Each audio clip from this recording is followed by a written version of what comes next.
ரீசெண்டா சைனா வந்து ஒரு மிகப்பெரிய ப்ராஜெக்ட்கான அப்ரூவல் அவங்க கவர்மெண்ட் கொடுத்தாங்க. அது என்ன ப்ராஜெக்ட்? இந்த ஒரு பர்டிகுலர் ப்ராஜெக்டால இந்தியாவுக்கு மிகப்பெரிய ஆபத்து. எதனால?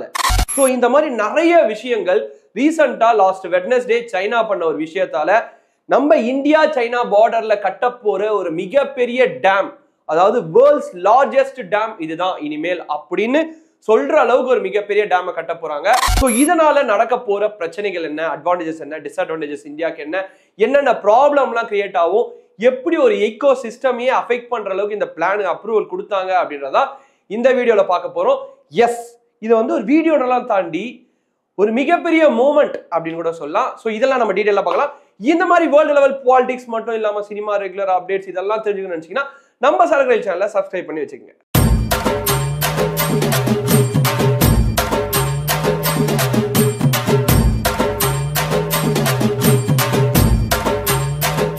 இந்தியாவுக்கு சைனாவுக்கு வந்து எப்பவுமே டைரக்டா ஒரு வாரம் நடக்கும். அதே சமயம் வந்து இன்டைரக்டா நிறைய கோல்டு வார் மூமெண்ட்ஸ் நடக்கும். இன்டைரக்டா நிறைய பொலிட்டிக்கல் மூமெண்ட்ஸ் கூட நடக்கும். ஸோ இந்த மாதிரியான ப்ராப்ளம் வந்து நிறைய டைரக்டா போயிருக்கும், இன்டைரக்டா போகும். பட் இந்த ஒரு ப்ராப்ளம் சைனா கிரியேட் பண்ணியிருக்கிறது லாஸ்ட் வெட்னஸ்டே சைனா வந்து ஒரு ப்ராஜெக்ட்டுக்கு அப்ரூவல் கொடுத்துருக்காங்க. நீங்க சப்போஸ் உங்களுக்கு டைம் இருந்ததுன்னா நீங்க கூகுள்ல போயிட்டு கரண்ட் வேர்ல்டு லார்ஜஸ்ட் டேம், வேணாம் கரண்ட் கூட வேணாம், வேர்ல்ட் லார்ஜஸ்ட் டேம் அப்படின்னு நீங்க இப்ப போட்டீங்க அப்படின்னா எல்லாமே அப்டேட் ஆயிடுச்சு.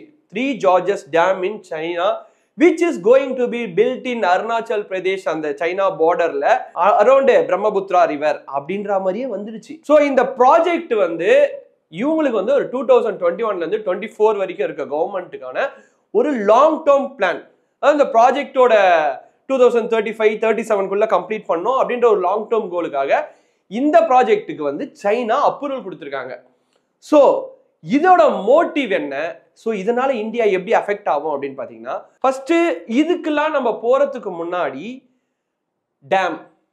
டேம் அப்படின்றது என்ன, பேசிக்கா ஒரே ஒரு விஷயம் தான், affecting the ecosystem for human needs. அதுதான் உண்மை.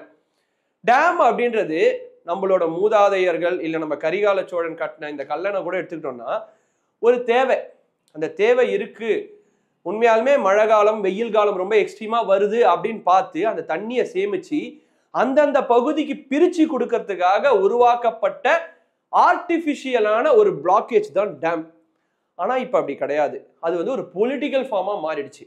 எப்படின்னா, நான் இந்த இடத்துல தண்ணி நிறுத்துறதுனால உனக்கு தண்ணி கிடைக்காது, என்கிட்ட தான் நீ தண்ணி கேட்கணும், அப்படி எனக்கு எக்ஸஸா மழை பெஞ்சதுன்னா அந்த தண்ணியை நான் ஓபன் பண்ணி விடுவேன், அப்போ நீ அதை தாங்கிக்கணும் அப்படின்ற ஒரு பொலிட்டிக்கல் விஷயத்துக்குள்ள போயிடுச்சு. இது பல வருஷமா நம்ம ஊர்ல பார்த்துட்டு இருக்கோம். தமிழ்நாடு, கர்நாடகா, அந்த சைட்ல தெலுங்கானா, ஆந்திரா, அப்புறம் இன்னும் நம்மளுக்கும் கேரளா, இந்த மாதிரி நிறைய விஷயங்களை நம்ம பார்த்துட்டு இருக்கோம் இந்த ஊர்ல. பட் இது இந்தியா லெவல்ல போகும்போது அது ஒரு மிகப்பெரிய பிரச்சனை தான். ஏன்னா இப்போ சைனா கொடுத்திருக்க ஒரு அப்ரூவல் அந்த பர்டிகுலர் ஏரியாவுக்கு it's a world's largest dam மட்டும் இல்லாம வேர்ல்ட்ஸ் ஹையஸ்ட் பெரிமீட்டர் இல்ல ஹைட்டு ஆல்டிடியூடு அந்த ஏரியால கட்ட போற ஒரு டேம். கிட்டத்தட்ட தரைப்பகுதியில இருந்து 24,300 மீட்டர் ஹைட்ல ஒரு கோல்டு வாட்டர் ஸ்ட்ரீம், அதாவது குளிர் தண்ணி, அது வந்து ஒரு 30 அடி 40 அடிக்கு ஃப்ளோல ஓடிட்டு இருக்கு. அந்த ஃப்ளோவை கண்ட்ரோல் பண்ணி சைனா டேம் கட்ட போறாங்க. இது வந்து அவங்க ஊர்ல கட்டுறாங்க. ஸோ நம்ம அதை கொஸ்டின் பண்ண முடியாது. ஏன் வந்து நீங்க அந்த இடத்துல டேம் கட்டுறீங்க அப்படின்ற கொஸ்டின் பண்ண முடியாது. பட் கண்டம் பண்ணலாம். என்னன்னா, எங்களுக்கு வந்து அதனால ஏதாவது ப்ராப்ளம் வரும், அதுக்கு நீங்க என்ன பண்ணுவீங்க அப்படின்னு சொல்லி கேள்வி கேட்கலாம். ஸோ இது வந்து ஒரு சைட் டேம். ஸோ அடுத்ததா இந்த டேம் கன்ஸ்ட்ரக்ஷன் ஏரியாவுக்குள்ள வருவோம். யார்லாங் சாங்போ, இந்த பர்டிகுலர் ரிவர்ல தான் இவ்வளோ பெரிய இஷ்யூ நடந்துட்டு இருக்கு. இது வந்து சைனால வெஸ்டர்ன் சைட் ஆஃப் டிபெட்டியன் பிளாட்டியூல ஆக்னிஸ் அப்படின்ற ஒரு கிளேசியர் இருந்து ஸ்டார்ட் ஆகுற ஒரு ரிவர். அங்கிருந்து ஸ்டார்ட் ஆயிட்டு பர்டிகுலரா அருணாச்சல் பிரதேஷ் இந்தியாவுக்குள்ள வரும்போது அதோட பேர் வந்து சியாங். அதுக்கப்புறமா அஸ்ஸாம்ல போகும்போது தான், அஸ்ஸாம்குள்ள என்டர் ஆகும்போது தான் அதோட பேர் பிரம்மபுத்திரா. இது கடைசியா வந்து பங்களாதேஷ்ல இருக்க மேங்க்ரூவ் ஃபாரஸ்ட் சைட்ல போய் ரீச் ஆகி அங்க இருந்து கடல்ல கலக்கும். ஸோ இதுதான் கிட்டத்தட்ட ஒரு 2057 கிலோமீட்டர், 40 கிலோமீட்டர் வித்து இருக்கு இந்த ரிவர். வந்து 40 கிலோமீட்டர் நான் சொல்றது வந்து ஒரு மிகப்பெரிய highest with. Based on the with வந்து ஒரு சில இடத்துல 1 கிலோமீட்டர் 2 கிலோமீட்டர் 3 கிலோமீட்டர்லாம் இருக்கலாம். ஸோ இந்த ரிவர்ல வந்து ஆல்ரெடி இந்தியா டேம் கட்டின்னு இருக்காங்க. அவங்க எங்க கட்டுறாங்க அப்படின்னு பாத்தீங்கன்னா, அஸ்ஸாம்ல பிரம்மபுத்திரா ரீஜன்ல கட்டுறாங்க, பிரம்மபுத்திரா ரிவர் மேல கட்டுறாங்க. இவங்க வந்து யார்லங் ரிவர் அப்படின்ற லோவர் லையிங் ஏரியா, அதாவது லோ லையிங் ஏரியா ஸ்டார்ட் ஆகிற இடத்துல கட்டுறாங்க. லைக் இந்த 2012 எடுத்துப்போமே, அதுல வந்து ஒரு ஃப்ளோ வரும், ஒரு கடைசியா வந்து தண்ணிலாம் அடிச்சுக்கின்னு வரும், அந்த இடத்துல வந்து ஸ்பேஸ் ஷிப்லாம் இருக்கும், ஒரு டேம் எல்லாம் உடைச்சிட்டு வரும். லைக் அப்படிதான் இந்த பர்டிகுலர் ரிவர் வந்து ஃப்ளோவே வந்து இப்படி இருக்காது, அதாவது ஃபிளாட்டா இருக்காது. ஆல்ரெடி 25,000 மீட்டர்ஸ் தரையில இருந்து ஒரு மிகப்பெரிய மவுண்டைன் ரீஜியன்ல இருக்கிறதுனால அதோட ஃப்ளோ எப்படி இருக்கும்னா, இந்தியாவுக்குள்ள வரும்போது ஒரு கர்வ், அந்த கர்வே வந்து கிட்டத்தட்ட 25 km/h வந்து தண்ணி டிராவல் ஆகும் அந்த கர்வ்ல மட்டும். ஸோ சைனால இருக்க அந்த ரிவர் ஸ்டார்ட் ஆகிற ஒரிஜின் ஏரியா இப்படி இருக்கு, இப்படி வருது அப்படின்னா இங்க இருந்து இந்தியாவுக்குள்ள வரும்போது ரொம்ப ஃப்ளோ ஃபாஸ்டா இருக்கும். ஸோ இப்போ அவங்க என்ன பண்றாங்கன்னா இந்த இடத்துல டேம் கட்டுறாங்க அந்த லோ லையிங் ஏரியால. ஸோ அதுக்கு பேர் தான் 3 Georges டேம்.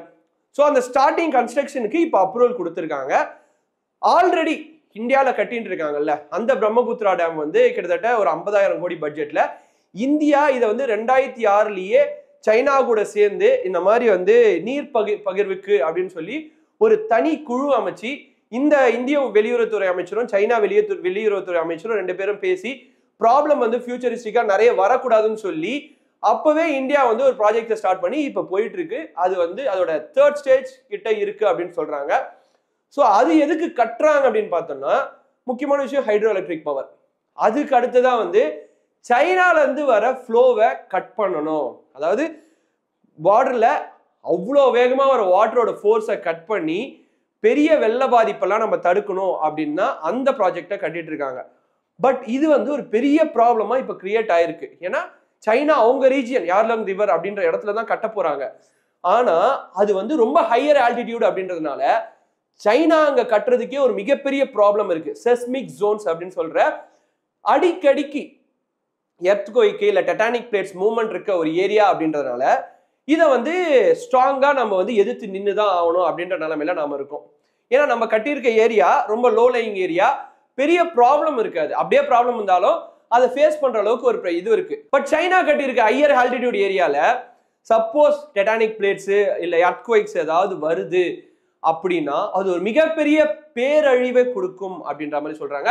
சைனா இதுக்கு ரீசனும் ஸ்டேட் பண்ணியிருக்காங்க, நாங்க எல்லாத்தையுமே கள ஆய்வுலாம் பண்ணிட்டோம், ஸோ எந்த ப்ராப்ளமும் வராது, ஸோ அதை பிரகாரம் தான் நாங்கள் ப்ரொசீட் பண்ணுவோம், கிட்டத்தட்ட இது 17 வருஷம் ப்ராஜெக்ட், ஸோ எல்லாமே மொல்லமா நடக்கும், நம்ம வந்து பொறுமையை காத்திருந்து நாங்கள் இந்தியாவுக்கு அகேன்ஸ்டா எதுவுமே பண்ணல அப்படின்ற மாதிரி அவங்க சொல்லியிருக்காங்க. என்ன இருந்தாலும் அந்த பர்டிகுலர் ரீஜியன்ல ஒரு டேம் பில்ட் பண்றாங்க அப்படின்னா அது ஏதோ நார்மல் டேம்னா பரவாயில்ல. இவங்க கொடுத்திருக்க பட்ஜெட் பாத்தீங்கன்னா 1.30 லட்சம் கோடி. அந்த பட்ஜெட் கிட்டத்தட்ட வேர்ல்ட்ஸ் லார்ஜஸ்ட் டேம், அவ்வளவுதான். இதனால 0.00001% எர்த்தோட மூவ்மெண்டே ஸ்லோ ஆகுமா. ஸோ அந்த அளவுக்கு ஒரு பெரிய டேம் அப்ரூவல் கொடுத்துருக்காங்க அப்படின்னா அங்க இருக்க மக்களோட வாழ்வாதாரம் என்ன, சப்போஸ் அந்த டேம்க்கு ஏதாவது ஏடாகூடமா ஆகுது அப்படின்னா அங்க இருந்து வர ஃப்ளோ, வாட்டர் ஃப்ளோவை நீங்க எப்படி கட் பண்ணுவீங்க அப்படின்றதுதான் இந்தியாவோட ஒரு மிகப்பெரிய கொஸ்டினா இருக்கு. அதுக்குமே அவங்க என்ன ஆன்சர் சொல்லியிருக்காங்கன்னா அந்த மாதிரி வாட்டர் ஃப்ளோலாம் நாங்க அவ்வளோ ஹைட்ல தேக்க மாட்டோம் அப்படின்னு சொல்லியிருக்காங்க. பட் அவ்வளோ ஹைட்ல தேக்கி வைக்காதுக்கு எதுக்குங்க டேம், நீங்க ஃப்ரீயாவே விட்டுலாமே அப்படின்ற மாதிரி. இதை தவிர்த்து நிறைய பொலிட்டிக்கல் ஐடியாலஜிஸ்ட்லாம் சொல்றது என்னதுன்னா இது வந்து சைனாவோட ஒரு பொலிட்டிக்கல் மூவ் தான். ஏன் அப்படின்னு பார்த்தோம்னா அந்த இடத்துல ஒரு டேமை பில்ட் பண்ணி விவசாயத்துக்கு வந்து தண்ணி யூஸ் பண்ண போறது இல்லை, ஓகேங்களா. ஃபர்ஸ்ட் அதை தவிர்த்து அதை மக்களுக்கும் எடுத்துட்டு போய் கொடுக்க போறது இல்லை. அதனால அவங்க பண்ண போற ஒரு முக்கியமான விஷயம் என்னன்னா வருஷத்துக்கு 24,000 கோடி ஏர்ன் பண்ற அளவுக்கு ஹைட்ரோ எலக்ட்ரிக் பவர் மட்டும்தான் ஜென்ரேட் பண்ண போறாங்க. ஸோ பிஸ்னஸ் ஓரியன்டா போறவங்க மக்களோட நலனை பார்ப்பாங்களா, அது மட்டும் இல்லாம அங்க இருந்து வர ஒரு ஃப்ளோ இந்தியா மாதிரி ஒரு கண்ட்ரில எவ்வளவு வேகமா வந்துன்னா அந்த ஊர் மக்களையும் இவங்க பார்ப்பாங்களா அப்படின்றதுதான் ஒரு மிகப்பெரிய கேள்வி. இது எல்லாத்துக்குமே வந்து இன்னும் வந்து ஒரு 1 இயர்ல பதில் தெரிஞ்சிடும். உண்மையாலுமே அந்த ப்ராஜெக்டை வந்து எந்த அளவுக்கு இந்தியா எதிர்த்து நிக்கிறாங்க, அதை தவிர்த்து சைனா உண்மையாலுமே அந்த இடத்துல கட்ட முடியுமா. ஏன்னா முக்கியமான விஷயம் என்னன்னா இவ்வளவு நாள் சைனா அந்த இடத்துக்குள்ள போகாம கட்ட முடியாம இருந்ததுக்கான காரணம் என்னன்னா டெக்னாலஜி, அது மட்டும் இல்லாம அந்த செஸ்மிக் ஜோன்ஸ். ஸோ இதெல்லாம் தாண்டி கட்ட ஆரம்பிச்சா என்னென்ன மாதிரி ப்ராப்ளம்ஸ் நடக்கும் அப்படின்னு பாத்தீங்கன்னா ஃபர்ஸ்ட் அங்க இருக்கிற எக்கோசிஸ்டம் அழிப்பாங்க. அடுத்ததா அங்க இருக்கிற சின்ன சின்ன பூச்சிகள் இருந்து பெரிய பெரிய விலங்குகள் வரைக்கும் வேற இடத்துக்கு போக வேண்டிய நிலைமை வரும், கொல்லப்படலாம். அடுத்ததா அந்த மொத்த என்விரான்மெண்ட்டே அஃபெக்ட் ஆகுதுனால அந்த இடம் மட்டும் அஃபெக்ட் ஆகாது, சுத்தி இருக்கிற ஒரு 100 கிலோமீட்டர் வரைக்கும் அஃபெக்ட் ஆகும். ஏன்னா அது சின்ன டேம் கிடையாது, world's largest dam. World's largest டேம்னா நீங்க என்னன்னு கேட்கலாம். இதுக்கு முன்னாடி இந்த டேமை விட பெருசா கட்டுறாங்க. என்ன அப்படின்னு பாத்தீங்கன்னா கிட்டத்தட்ட 2.5 கிலோமீட்டருக்கு அதோட வால். அது மட்டும் இல்லாம 185 மீட்டர் ஹைட்டு. ஸோ இதுதான் வேர்ல்ட்ஸ் லார்ஜஸ்ட் டேமோட ஸ்பெசிஃபிகேஷன்ஸ். கிட்டத்தட்ட 1388 டிஎம்சி தண்ணியை ஹோல்ட் பண்ற அளவுக்கு ஒரு மிகப்பெரிய ப்ரெஷரைஸ்டு டேம். அது மட்டும் இல்லாம 17 இயர்ஸ் ஆகும் கன்ஸ்ட்ரக்ஷன் பண்றதுக்கு. ஸோ சைனா ப்ரொசீட் பண்ணுவாங்கன்றதை நம்ம பொறுத்து இருந்து பார்ப்போம். பட் இதை வந்து எதிர்த்து நிற்க வேண்டிய நிலைமையில நாம இருக்கோம். ஆஸ் அ இந்தியனா, ஆஸ் அ இந்தியன் கவர்மெண்டா கண்டிப்பா இதை வந்து அலோவ் பண்ணோம் அப்படின்னா பிரச்சனை சைனா கிடையாது, நம்மளுக்கு மட்டும்தான். ஏன் அப்படின்னு பாத்தீங்கன்னா நாம வந்து லோ லையிங் ஏரியால இருக்கிறதுனால கண்டிப்பா ப்ராப்ளம் நிறைய வரும் அப்படின்னு சொல்லிக்கிட்டு, இந்த பர்டிகுலர் 3 ஜார்ஜஸ் டேமை பத்தி நீங்க கேள்விப்பட்டிருக்கீங்களா? இல்ல சைனாவோட இந்த பொலிட்டிக்கல் மூவ்மெண்ட்டை பத்தி நீங்க என்ன நினைக்கிறீங்க? இல்ல சைனா இது மாதிரி வேற ஏதாவது நிறைய பிளானிங் வச்சிட்டு இருக்காங்களா, நீங்க கேள்விப்பட்டிருக்கீங்களா? அதையும் மறக்காம கமெண்ட் செக்ஷன்ல மென்ஷன் பண்ணுங்க. This Vijay Karthik signing off. Tata, bye, see you. மறக்காம சரக்கு சேனலை சப்ஸ்கிரைப் பண்ணிடுங்க.